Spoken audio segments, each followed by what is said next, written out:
আমি জাতির পিতা বঙ্গবন্ধু শেখ মুজিবুর রহমানের প্রতি শ্রদ্ধা জানাচ্ছি।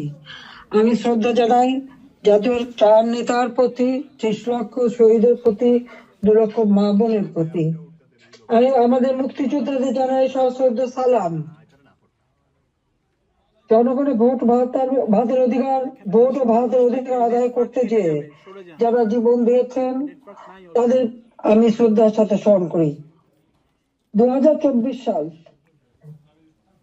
এই সময় যারা আমাদের আওয়ামী লীগের হাজার হাজার নেতা কর্মীকে হত্যা করা হয়েছে, পুলিশকে বাহিনীকে হত্যা করা হয়েছে, সংখ্যালঘুদের হত্যা করা হয়েছে, তাদের বাড়িঘর লুটপাট, মসজিদ, দরবার, দরগা শরীফ, মন্দির, গির্জা, প্যাগোডা ধ্বংস করা হয়েছে। আর আমাদের আওয়ামী লীগের সম্পূর্ণ জেলা, উপজেলা, ইউনিয়ন পর্যায় পর্যন্ত বাড়ি ঘর, ব্যবসা প্রতিষ্ঠান অগ্নিসংযোগ করা হয়েছে, প্রতিটি প্রতিষ্ঠানে অগ্নিসংযোগ করা হয়েছে, লুটপাট করা হয়েছে। আর এই থানাগুলিতে আগুন দেওয়া হয়েছে, পুড়িয়ে পুলিশ হত্যা করেছে। কাজে বর্তমান যারা শাহাদাত বরণ করেছে, যারা এই ধরনের ঘটনার শিকার হয়েছে, ছাত্র, শিক্ষক, আইনজীবী, সাংবাদিক, বুদ্ধিজীবী এবং আমাদের আওয়ামী লীগের নেতা কর্মী, পুলিশ বাহিনী সহ আনসার বিডিপি যারা মৃত্যুবরণ করেছে, আমি তাদের সকলের আত্মার মাগফিরাত কামনা করি, পরিবারের প্রতি আমার সমবেদনা জানাই। আমি জাতীয় চার নেতার প্রতি শ্রদ্ধা জানাই। 15ই আগস্ট বাঙালির জীবন একটা কলঙ্কময় অধ্যায়।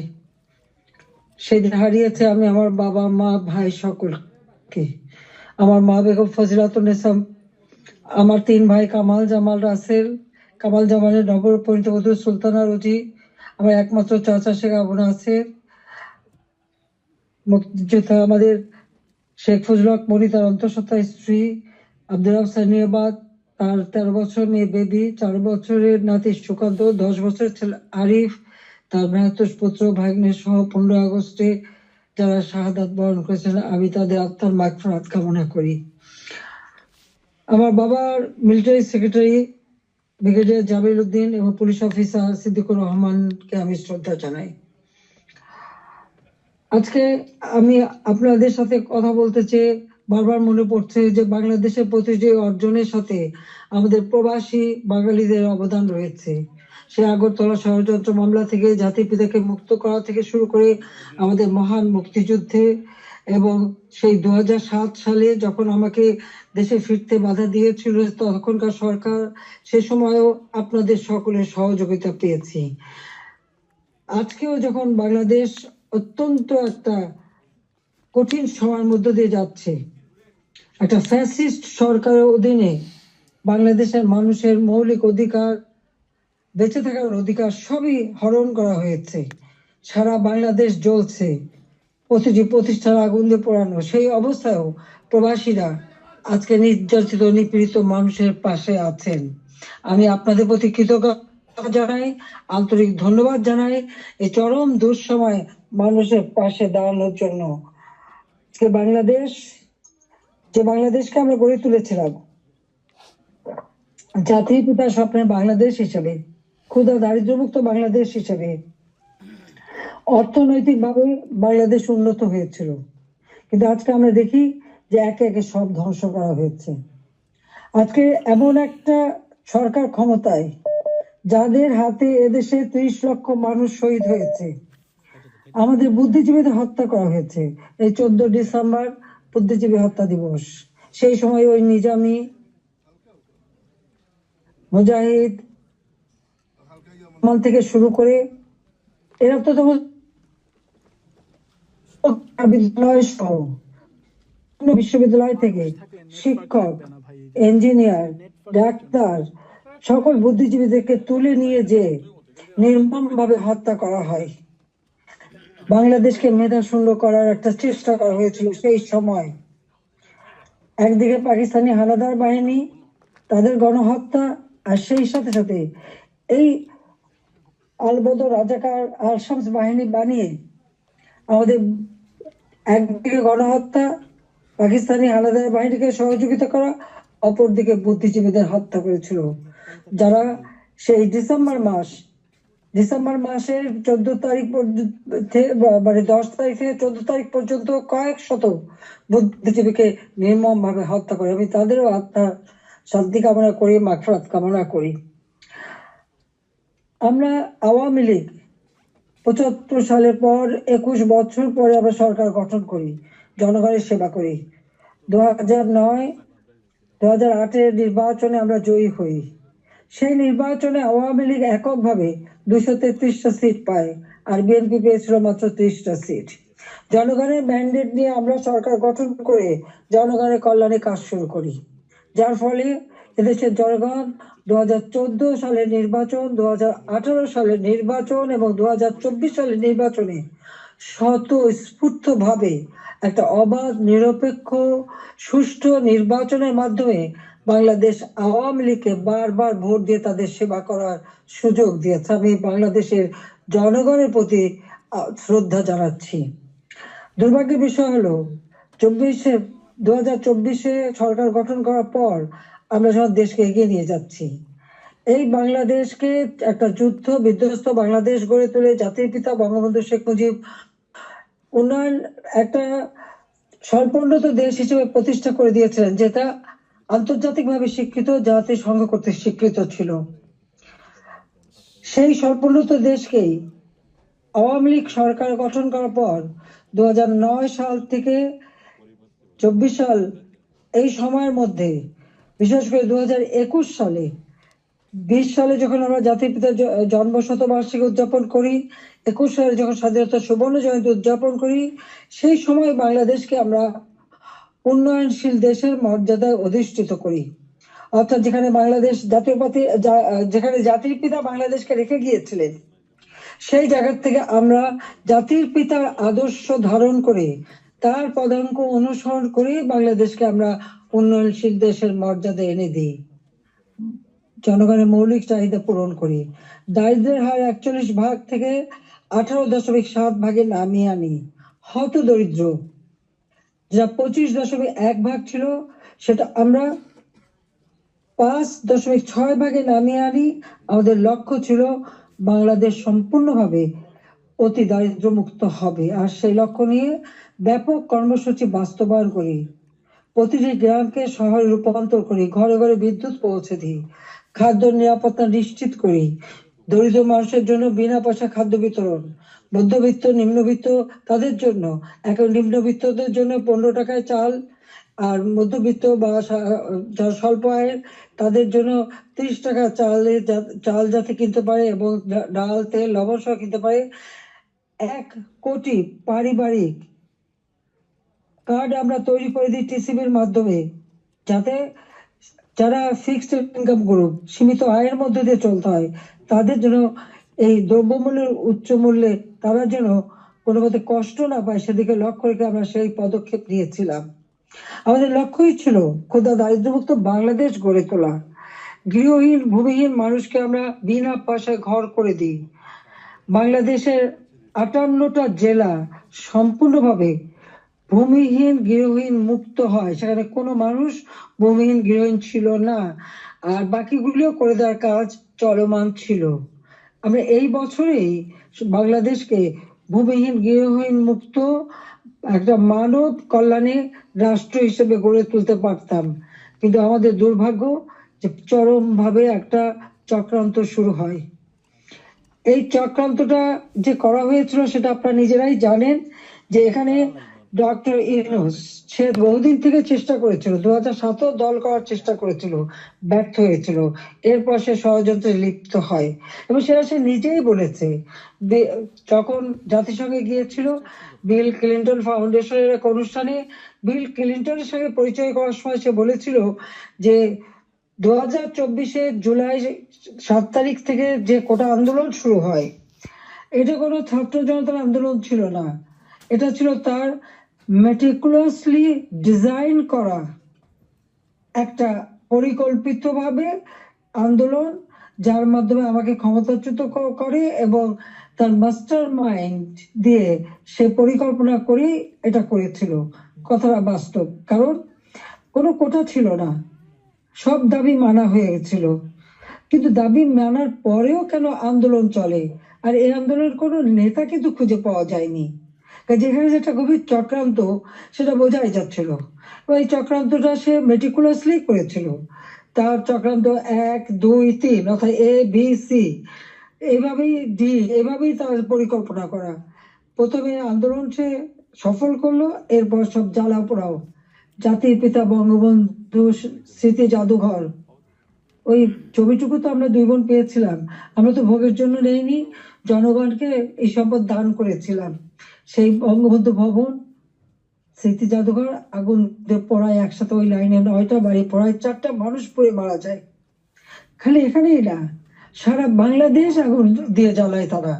সেই মেট্রো, ওই ইউনুসের একজন সমন্বয়ক, সে সে নিজেই স্বীকার করেছে পুলিশ হত্যা এবং মেট্রো রেলে আগুন না দিলে নাকি তাদের বিপ্লব সফল হতো না।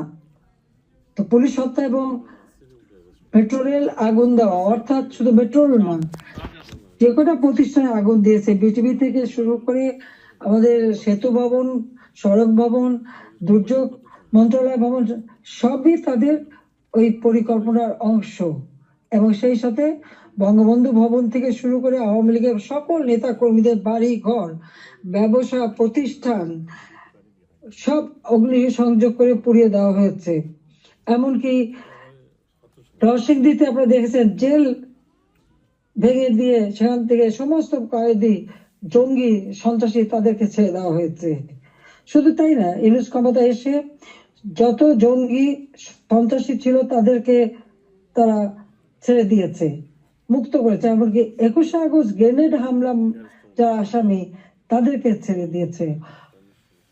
হলি অর্টিজেনে যেখানে জঙ্গি হামলা হয়, আমরা সেই হামলা মোকাবেলা করে সেখানে কিছু মানুষ উদ্ধার করি, কিন্তু অনেক মানুষকে তারা হত্যা করে।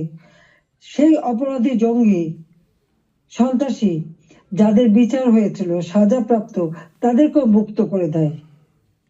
মানে এটা কোন ধরনের কাজ আমরা জানি না। আর দেখা যাচ্ছে যে শুধু আগুন দিয়ে পোড়াচ্ছে না, বাড়ি ঘর সম্পত্তি লুটপাট করা এবং তারপরে অগ্নিসংযোগ করা, সংসদ ভবনে আক্রমণ, সেখানে ভাঙচুর করা, চিফ জাস্টিস তাকে অপমান করে, লাঠি সোটা নিয়ে তাকে অপমান করে তাকে পদ থেকে বাধ্য করা, নির্বাচন কমিশন, পাবলিক সার্ভিস কমিশন, মানবাধিকার কমিশন করে এক এক প্রতিষ্ঠান, প্রত্যেকটা প্রতিষ্ঠান ধ্বংস করেছে। সকলকে সেখান থেকে বাধ্য করেছে পদত্যাগ করতে। আওয়ামী লীগের নেতাকর্মী শুধু না, আমাদের যারা বুদ্ধিজীবী, সাংবাদিক, 300 সাংবাদিকের অ্যাক্রেডিটেশন কার্ড বাতিল, চাকরিচ্যুত। 106 জন সাংবাদিকের বিরুদ্ধে হত্যা মামলা। এখন প্রায় শত সাংবাদিক গ্রেপ্তার, বন্দী। আওয়ামী লীগের কয়েক হাজার নেতা কর্মী, প্রায় 4-5 হাজার নেতা কর্মী তাদেরকে হত্যা করেছে, আহত করেছে। পুলিশ 3000-এর মতো পুলিশ পুলিশকে হত্যা করেছে। আনসার 40 জন আনসারের কোনো খবরই নাই, তাদের গুম হয়ে গেছে, তারা আর বাড়ি ঘরে আসতে পারে না, জানেও না তারা কোথায় আছে। তাদেরকে মেরে তাদেরকে লাশ পর্যন্ত গুম করে দেওয়া হয়েছে। ব্যবসায়ী, সাংবাদিক, সংস্কৃতি কর্মী, পেশাজীবী প্রত্যেকের বিরুদ্ধে মিথ্যা মামলা আর হত্যা মামলা। আমি জানি না পৃথিবীর কোনো দেশে এত হত্যা মামলা হয় কিনা। আমার নিজের একার বিরুদ্ধেই তো বোধহয় 250 মামলা, তাও আবার হত্যা মামলাই অধিকাংশ। একদিকে হত্যা মামলা দিয়েছে এবং আমাদের যত নেতা কর্মী তাদেরকে গ্রেপ্তার করেছে। গ্রেপ্তার করবার পর যখন কোর্টে নেয়, তাদের উপর হামলা করা হয়। এটা তো পৃথিবীতে আমরা কোনোদিন দেখিনি। আপনারা জানেন যে এমনকি একজন সাধু, চিন্ময় কৃষ্ণ দাস, তাকে গ্রেপ্তার করা হলো, কিন্তু তার পক্ষে আইনজীবী দাঁড়াতে পারবে না, এটা কোন ধরনের বিচার? যে একজন আসামির পক্ষে আইনজীবী দাঁড়াতে পারবে না? যদি কোনো আসামি আইনজীবী না দিতে পারে তো এটা সরকারের দায়িত্ব আইনজীবী নিয়োগ দিয়ে দেওয়া ন্যায় বিচারের স্বার্থে। বাংলাদেশে ন্যায় বিচার নাই, এবং তার পক্ষে দাঁড়ালো কেন? সেই জন্য আইনজীবী পিটিয়ে হত্যা করা। এবং তাদের এবারে আমরা একটা অদ্ভুত ব্যাপার দেখি যে মানুষকে পিটিয়ে হত্যা করা। মানুষ কেন? অবলা পশুও রেহাই পায় না। আওয়ামী লীগ নেতার বাড়িতে তাকে পায়নি বলে তার বাড়ির পালা গরু, সেই গরুকেও তারা কিভাবে পিটিয়ে হত্যা করেছে এই জামাত শিবির এবং আমাদের রিনুস সাহেবের মানে সন্ত্রাসী ক্যাডাররা, সেটা নিশ্চয়ই আপনারা ভিডিওতে দেখেছেন। ছাত্রলীগের নেতাকে পায়নি, তার মা নামাজ পড়ছিল, তার মাথায় বাড়িতে তাকে সেখানে মেরে ফেলেছে। যুবলীগের নেতা এই মৌলভীবাজারে গত কালকের ঘটনা, 7 তারিখে সেখানে আগুন দিয়ে যুবলীগ নেতার মা এবং চাচিকে পুড়িয়ে হত্যা করেছে। 250-র উপর থানা যখন অগ্নিসংযোগ করেছে, লুটপাট করেছে, পুলিশ ভিতরে তাদেরকে পুড়িয়ে মেরেছে, পিটিয়ে মেরেছে। এমনকি একটা অন্তঃসত্ত্বা পুলিশ হাত পা ধরেছে যে ভাই আমাকে মারবেন না, আমার পেটে বাচ্চা। তাদের কথা কান দেয়নি, তাদেরকে পিটিয়ে পিটিয়ে হত্যা করেছে। সরকারি কর্মচারীদের উপর পর্যন্ত নির্যাতন চলছে। কর্মকর্তা কর্মচারীদের হয়রানি, গ্রেপ্তার, মামলা দিয়ে চাকরিচ্যুত অথবা ওএসডি করা হচ্ছে। এটা জানি না রিমান্ডে নিয়ে নির্যাতন করছে। আমাদের আওয়ামী লীগের নেতা থেকে শুরু করে সকলকেই রিমান্ডে নেওয়ার পর তাদের উপর অকথ্য অত্যাচার হচ্ছে, নির্যাতন করা হচ্ছে। চরম মানবাধিকার লঙ্ঘন চলছে বাংলাদেশে, চরম একটা ফ্যাসিস্ট সরকার। আমার বিরুদ্ধে কথা বলা হয় আমি নাকি ফ্যাসিস্ট ছিলাম, আমি নাকি স্বৈরাচারী ছিলাম। তা আমি একটা প্রশ্ন করি, আমার সময় তো সংবাদপত্র, টেলিভিশন, রেডিও, সোশ্যাল মিডিয়া সবই তো সম্পূর্ণ স্বাধীনতা ভোগ করেছে। যার যখন যেরকম আলোচনা করা দরকার করেছে, টক শুধু যত রকমের সমালোচনা করা তারা করেছে। রেডিও, টেলিভিশন, সংবাদপত্র সবই তো স্বাধীন ছিল। কই এখন তো তারা কোনো নিউজ দিতে পারে না। প্রত্যেক জায়গায় ইউনূসের ওই ইউনূস তো নিজেই একটা মাস্টার মাইন্ড খুনি, তার এজেন্ট সব জায়গায় আছে। প্রত্যেক জায়গায় তারা ঠিক করে দেয় কোন সংবাদ যাবে কোন সংবাদ যাবে না। এই যে বাংলাদেশে এত ঘটনা ঘটে যাচ্ছে, প্রায় 1 কোটির মতো প্রতিষ্ঠান শুধু অগ্নিসংযোগ করে ধ্বংস করা হয়েছে। ইন্ডাস্ট্রি, হোটেল, 5 স্টার হোটেল থেকে শুরু করে কোনো কিছু বাদ যায় নাই তাদের আক্রমণ থেকে। কেউ কি কোনো সে একটা নিউজ দিতে পেরেছে? কেউ কি কোনো সংবাদ দিতে পেরেছে? কেউ কি বিচার চাইতে পেরেছে? বিচার চাওয়ারও সুযোগ নেই, থানায় মামলা দেওয়ার সুযোগ নেই। মামলা শুধু সেটুকু হবে যেটুকু তারা বলে দেবে সেইটুকু। ন্যায় বিচার পাওয়ার অধিকার মানুষের নাই। উচ্চ আদালত থেকে শুরু করে সর্বক্ষেত্রে দলীয়করণ, চরম ভাবে দলীয়করণ।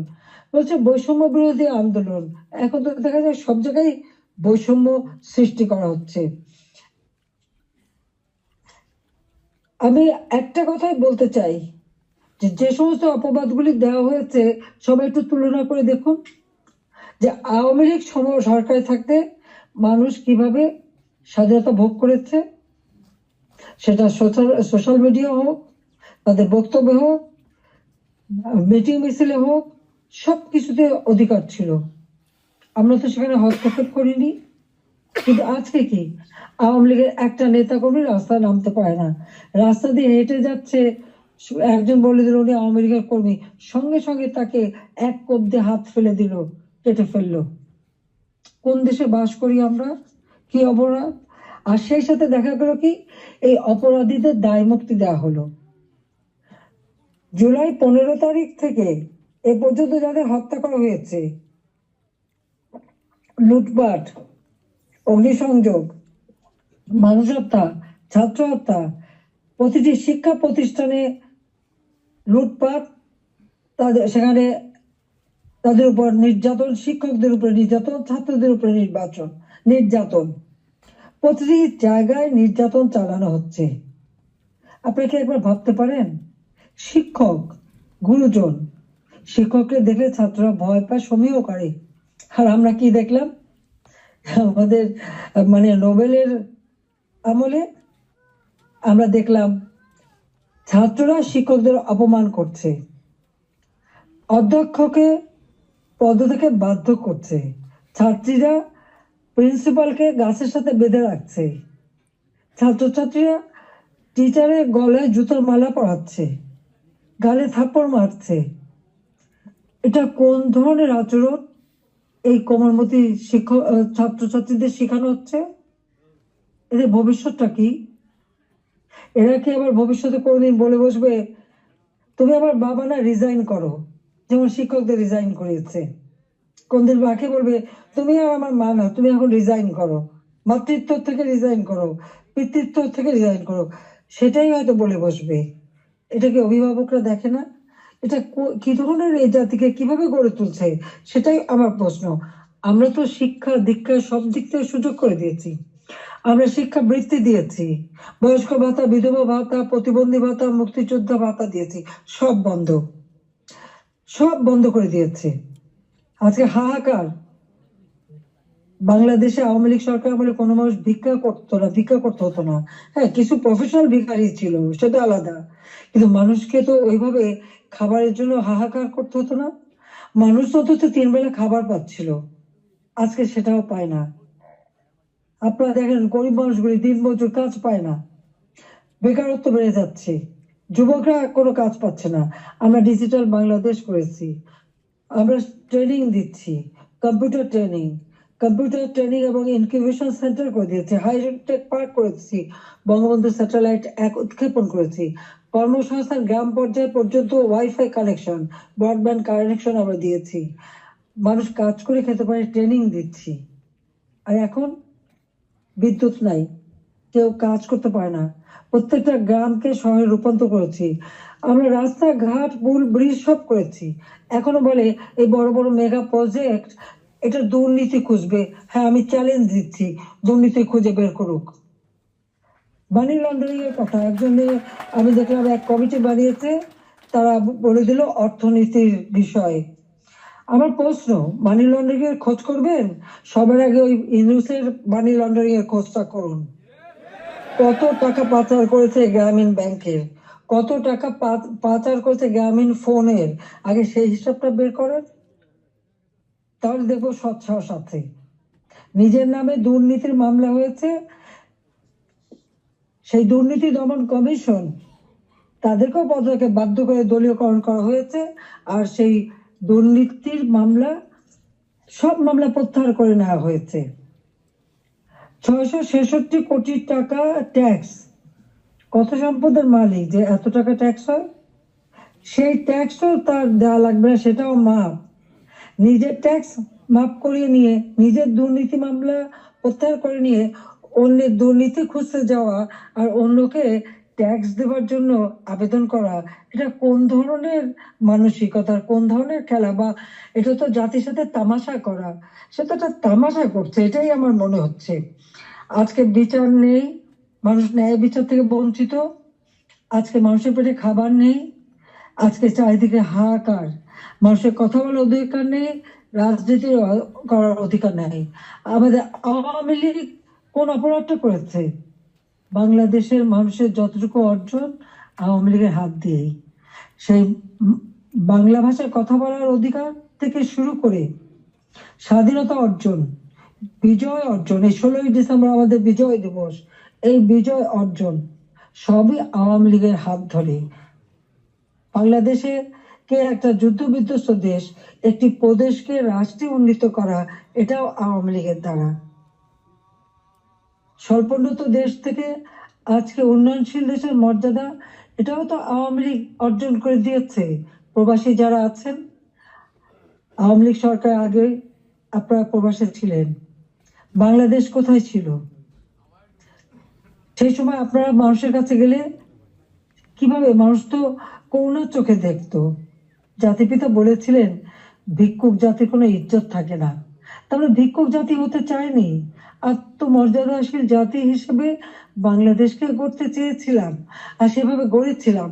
আপনারা নিজে একবার চিন্তা করে দেখেন, আমি সরকারি থাকতে বাংলাদেশ শুনলে পৃথিবী কি বলতো? পৃথিবী বলতো বাংলাদেশ উন্নয়নশীল দেশ, বাংলাদেশ একটা উন্নয়নের মডেল, বাংলাদেশের উন্নয়ন একটা বিস্ময়। বাংলাদেশের মানুষ যেখানে যেত মর্যাদা পেত। আমরা নিজস্ব অর্থায়নে পদ্মা সেতু নির্মাণ করে বাংলাদেশকে দেখিয়ে দিয়ে এবং সারা বিশ্বকে দেখিয়েছি বাংলাদেশ পারে, অসাধ্য সাধন করতে পারে, সেটা আমরা দেখিয়েছিলাম। কিন্তু আজকে যিনি পদ্মা সেতু টাকাও বন্ধ করেছিলেন একটা এমডি পদে থাকতে পারেননি বলে সরকার বোধহয় মামলা করে হেরে গিয়েছিল, যিনি লেবারদের অর্থ আত্মসাৎ করে সেই টাকা দুর্নীতি করে লেবার কোর্টে মামলায় সাজাপ্রাপ্ত আসামি হচ্ছে ইউনূস। লেবার কোর্টে তার সাজা হবার পর সে যখন জামিনে আবেদন করে সে কিন্তু জামিন পেয়েছিল, সরকারের পক্ষ থেকে কিন্তু বাধা দেওয়া হয়নি। কিন্তু আজকে দেখেন আপনারা, হাজার হাজার আওয়ামী লীগের নেতা কর্মী প্রায় 30,000-এর মতো মামলা দিয়েছে। সব মামলা বেশিরভাগ হলো, 90% হলো হত্যা মামলা, কেউ জামিন পাবে না। সে তো সাজা পেয়েও জামিন পেয়েছিল আওয়ামী লীগ সরকারের আমলে। সে নিজে একটু ভেবে দেখুক, আপনারাও বিচার করে দেখেন। আমি বিশ্বের সবাইকে বলতে আপনারাও বিচার করেন। কই আওয়ামী লীগ তো বাধা দেয়নি কোনো। ন্যায় বিচার পাওয়ার অধিকার সকলে আছে, কোর্ট সম্পূর্ণ স্বাধীন ছিল, বিচার বিভাগ স্বাধীন ছিল, কাজে সেখানে মানুষ সেই স্বাধীনতা ভোগ করেছে। কিন্তু আজকে তারা নাকি স্বাধীন করেছে দেশ, চলার স্বাধীনতা নেই, ঘরে শান্তিতে ঘুমাবেন উপায় নেই, চুরি ডাকাতি যে কোনো সময় আপনার ঘরে ঢুকতে পারে, যে কোনো সময় আপনার খোঁজ খবর নিতে, তদন্ত করবে ইত্যাদি। কাদের কে হুকুম দিচ্ছে তার কোনো ঠিকানা নাই। কতগুলি লাঠি সোটা হাতে নিয়ে আপনার ঘরে ঢুকে গেল, অস্ত্র হাতে নিয়ে ঢুকে গেল, অমনি সেখানে ডাকাতি করলো, চুরি করলো, চলে আসলো। আপনি কার কাছে বিচার চাইবেন? কার কাছে বিচার চাইবেন? কোনো বিচার চাওয়ার অধিকার নাই, ন্যায় বিচারের কোনো অধিকার নেই। এমন একটা দুর্বিষহ অবস্থা, আজকে সমস্ত জিনিসের দাম বেড়ে গেছে। আমাদের কথা অত্যন্ত স্পষ্ট, যারা নির্বাচিত জনপ্রতিনিধি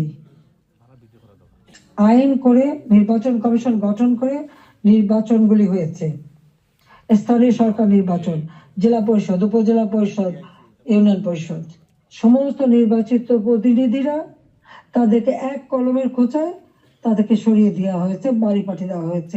কেন? তারা তো নির্বাচিত হয়ে মানুষের পাশেই দাঁড়াতো।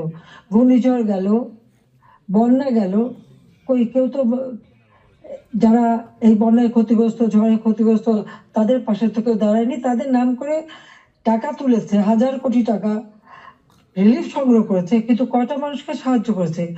আজকে যদি স্থানীয় সরকারের প্রতিনিধিরা থাকতো, এই জনপ্রতিনিধি তো মানুষের পাশে দাঁড়াতো, কিন্তু সেটা দাঁড়াতে পারেনি।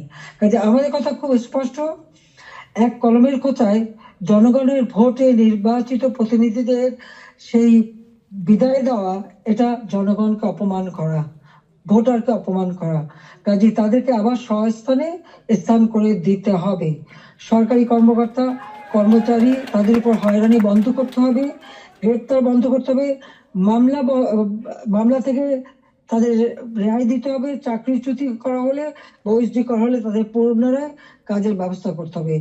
আওয়ামী লীগ সহ সমস্ত রাজনৈতিক নেতা কর্মী, ব্যবসায়ী, সাংবাদিক, সংস্কৃতি কর্মী, পেশাজীবী, শিক্ষক যাদেরকে গ্রেপ্তার করা হয়েছে, মিথ্যা মামলা দেওয়া হয়েছে, সকল মিথ্যা মামলা প্রত্যাহার করতে হবে এবং সকল বন্দীদের মুক্তি দিতে হবে।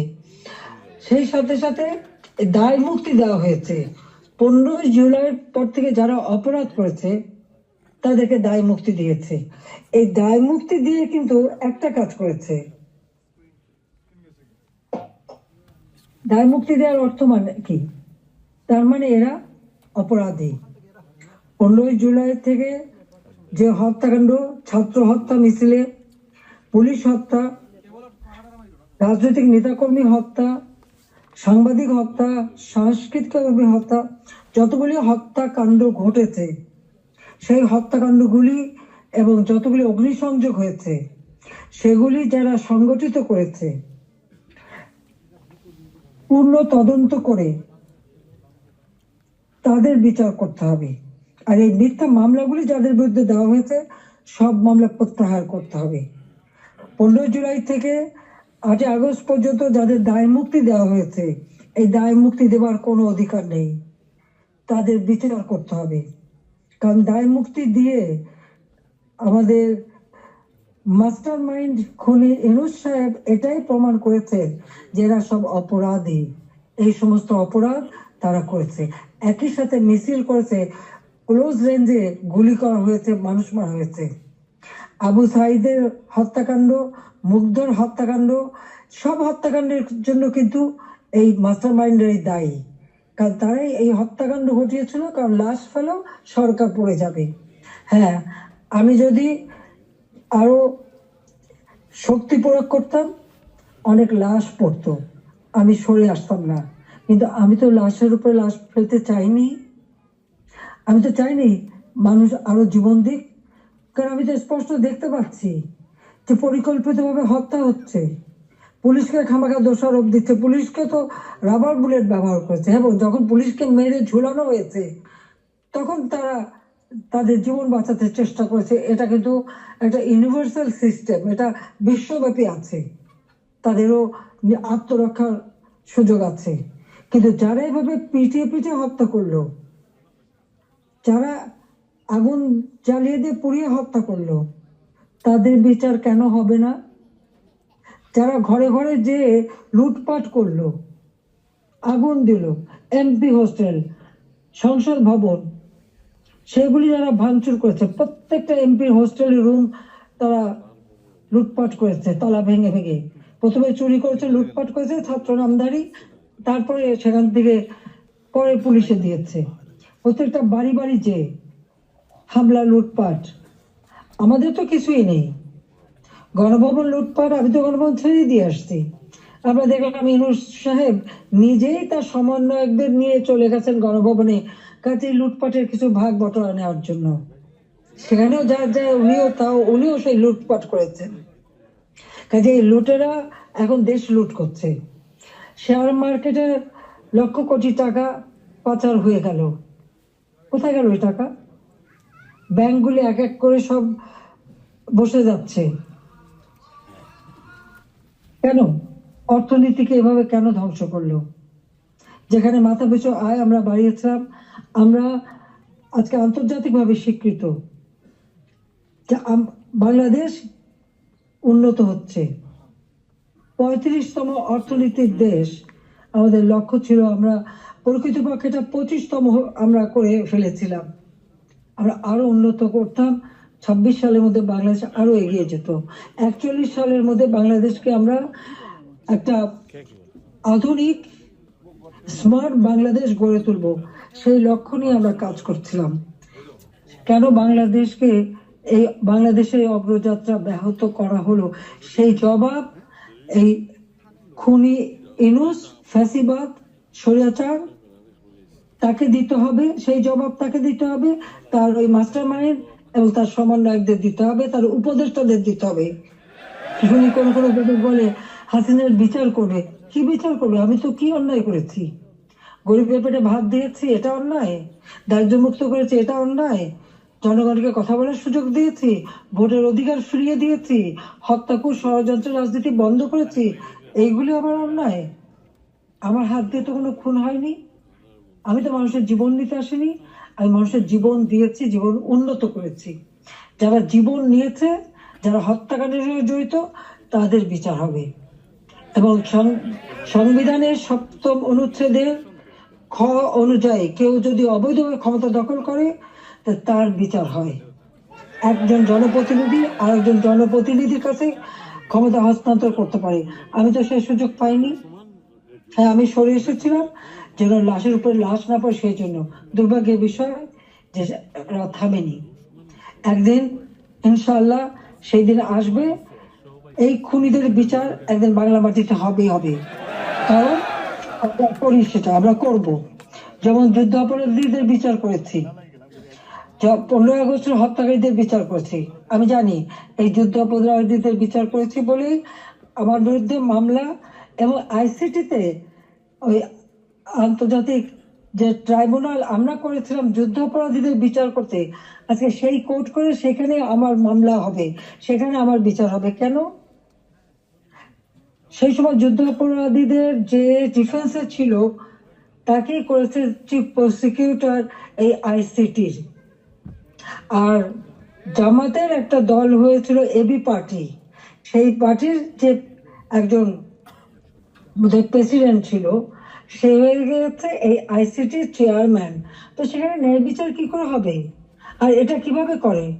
এটাও তো একটা বিচারের একটা নর্মস তাতে পড়ে না, কিন্তু গায়ের জোরে সব করবে তারা, কারণ তাদের হাতে অস্ত্র আছে, লাঠি আছে, পেটোয়া বাহিনী আছে, সন্ত্রাস বাহিনী আছে, সেটা দিয়েই তারা এই বিচার করতে চায়, এটাই তারা করবে, এটাই তাদের লক্ষ্য। যাক, আমি অনেক সময় নিলাম, আপনারা ধৈর্য ধরে আমার বক্তব্য শুনেছেন, আমি আপনাদেরকে আন্তরিক ধন্যবাদ জানাই। ইনশাল্লাহ এই বিজয়ের মাস আমাদের, এই অন্ধকার কেটে যাবে, নতুন সূর্য উদিত হবে, বাংলাদেশ আবার উন্নয়নের পথে এগিয়ে যাবে। এই ফ্যাসিস্ট খুনি পরিকল্পিতভাবে যে আমাদের দেশকে ধ্বংস করছে, এই খুনি ইউনূস এবং তার যে চালাচামুন্ডা সন্ত্রাস বাহিনী, তার উপদেষ্টা, তার সমন্বয়ক, ইনশাআল্লাহ বাংলাদেশের জনগণই তাদের বিচার করবে, সে বিচার হবে, এটা অবশ্যই হবে আমি বলতে পারি, কারণ আমরা ন্যায়ের পথে আছি, সত্যের পথে আছি। আমি জনগণের কল্যাণে কাজ করি, জনগণের ভাগ্য পরিবর্তন করেছিলাম, সেটা নষ্ট করেছে। ইনশাআল্লাহ আবার এদেশের মানুষ জেগে উঠবে, আবার বাংলাদেশের মানুষ বিশ্বব্যাপী মর্যাদা পাবে, সম্মান পাবে। সবাইকে আমি আন্তরিক ধন্যবাদ জানাই, আবারও ধন্যবাদ জানাই আমাদের প্রবাসীদের, আমাদের অর্থনীতিতে আপনাদের অনেক অবদান, আমাদের দেশের অগ্রযাত্রা, দেশের প্রতিটি অর্থনীতি প্রবাসীদের অবদান রয়েছে, সেজন্য সকলকে আমি আন্তরিক ধন্যবাদ জানাই, কৃতজ্ঞতা জানাই। সকলে ঐক্যবদ্ধ হন, এই ফ্যাসিস্ট স্বৈরাচার ইউনূস সরকারের হাত থেকে দেশ যেন মুক্ত হয়, দেশের মানুষ যেন আবার তাদের সুষ্ঠু জীবন ফিরে পায়, সেই কামনা করে জাতির পিতার স্বপ্নে সোনার বাংলা ইনশাল্লাহ আমরা গড়ে তুলব, সেই প্রত্যয় ব্যক্ত করে আমার বক্তব্য শেষ করছি। খোদা হাফেজ। জয় বাংলা, জয় বঙ্গবন্ধু, বাংলাদেশ চিরজীবী হোক।